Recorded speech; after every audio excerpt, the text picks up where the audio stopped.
প্রধান শিক্ষকবৃন্দ এবং অন্যান্য শিক্ষকবৃন্দ, আইসিটি ফর অ্যাম্বাসেডরবৃন্দ, প্রিয় সহকর্মীবৃন্দ, আপনাদেরকে আমি আমার পক্ষ থেকে অভিবাদন জানাই। কষ্ট করে এই খরতাপ উপেক্ষা করে আজকে এখানে মিলিত হওয়ার জন্য, এবং এমন একটি সময় আপনারা আয়োজনটা করেছেন।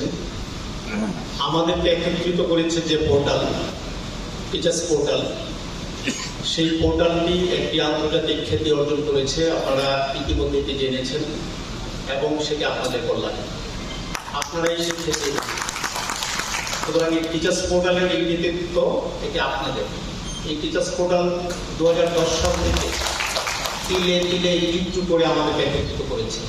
আজকে শুধু রংপুর বিভাগ নয়, প্রতিটি বিভাগে আমাদের এমন কিছু স্মাইল ফেস তৈরি হয়েছে যারা যে কোনো পরিবর্তনের জন্য কাজ করতে আগ্রহী, কাজ করার জন্য তৈরি।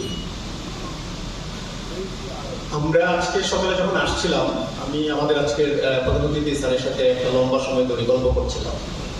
প্রফেসর তো বললেন যে উনি এখান থেকেই শুরু করেছেন বা এখানকার মাটি ও মানুষের সাথে মিশেছেন।